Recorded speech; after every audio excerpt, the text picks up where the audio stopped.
বন্ধুরা, আজ আমি চলে এসেছি একটা ব্রত করলে যে আমরা সাবু খাই সেটা মিষ্টি ছাড়া ঝাল সাবু খিচুড়ির মতো কিছুটা যেটা একাদশীতে খাওয়া যায় তার উপকরণ নিয়ে সেই রেসিপিটা আপনাদের দেখাতে। এই সাবু আমি ছোট্ট এক বাটি সাবু ৩-৪ ঘন্টা ভিজিয়ে রেখেছিলাম এবং জল ঝরিয়ে রেখেছি। আর আলু, একটা ছোট্ট আলু কুচিয়ে নিয়েছি, বাদাম যেটা ব্রতে খাওয়া যায় একাদশীতে, আর কাঁচা লঙ্কা কুচিয়ে নিয়েছি, আর জিরে আর শুকনো লঙ্কা। আর কড়াইতে আমি অল্প একটু ঘি গরম করতে দিয়েছি। এই ঘিয়ের মধ্যে আমি ওই জিরে আর শুকনো লঙ্কাটা দিয়ে দেব, দিয়ে একটু ভাজতে দেব। এটা একটু ভাজা হলে এর মধ্যে আমি আলু আর বাদামটা ছেড়ে দেব।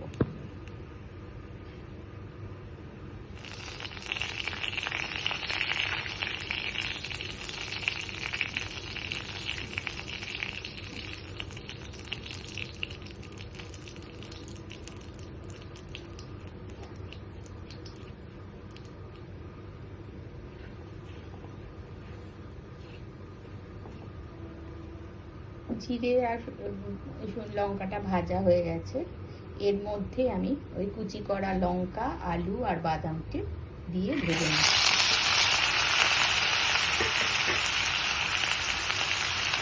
গ্যাসের আগুনটা এখানে কম রাখতে হবে। এই রেসিপিতে আমরা কোনো মশলা ব্যবহার করছি না, হলুদও না, যেটি একাদশীতে খাওয়া যায়। এবং এই রেসিপিটা আপনারা বন্ধুরা সকলে ভগবানের ভোগেও ব্যবহার করতে পারেন।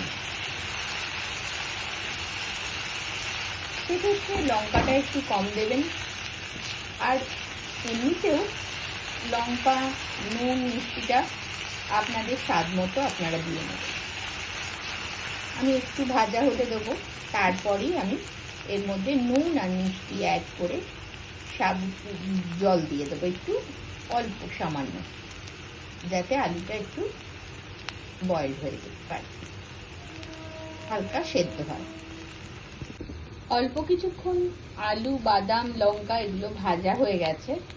এর মধ্যে আমি নুন, যেটা আমি সন্ধক লবণ ব্যবহার করছি, পিঙ্ক সল্ট, আপনারা নর্মাল লবণও ব্যবহার করতে পারেন। যেহেতু আমি একাদশীর ভোগের রেসিপি দেখাচ্ছি, ওই জন্যই আমি সন্ধক লবণটা ব্যবহার করলাম। আর একটু আমি মিছরি ব্যবহার করছি।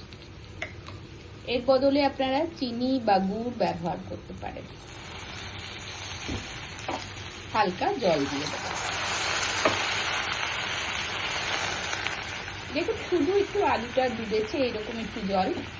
আমি গ্যাসের আঁচটা সিম করে এটা ঢাকা দিয়ে দেব। ঢাকা দিয়ে আমি 5 মিনিট সেদ্ধ হতে দেবো, তারপরে ফিরে আসছি। 5 মিনিট পর আমি ফিরে এসেছি। এগুলো একটু হালকা সেদ্ধ হয়ে গেছে।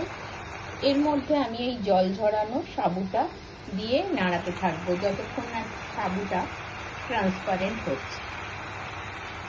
তাহলেই আমাদের রেসিপি কমপ্লিট। এই সময় গ্যাসের আঁচটা সিমে রাখতে হবে।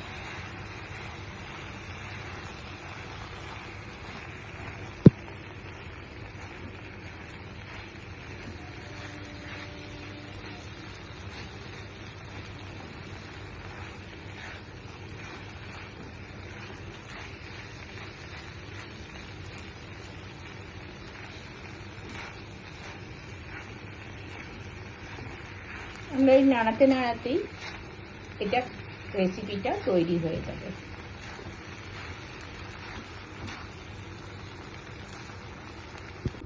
আমাদের এই সাবুর খিচুড়িটি একাদশীর খাবার রেসিপি, ভোগেরও রেসিপি বলতে পারেন। এটা আপনারা ভগবানকে ভোগ হিসেবেও অর্পণ করতে পারেন একাদশীর দিন। এটা রেডি হয়ে গেছে। এবার আমরা প্লেটে নামিয়ে নেব। আমি এই প্লেটে নামিয়ে নিয়েছি। এই গরম গরম খিচুড়িটি খাওয়ার জন্য একদম প্রস্তুত। কেউ এটা ঠান্ডা করেও অফিসে বা টিফিনে নিয়ে যেতে পারেন। বা দুপুর, রাত্রি, বিকেল, সকাল সব সময় খাওয়া যেতে পারে। ভীষণ ভালো লাগে, টেস্টি। আর ভগবানকেও তো টেস্টি জিনিস দিতে হবে, যেগুলো আমরা ভালোবাসি। তাই আজকের মতো এখানেই শেষ করলাম।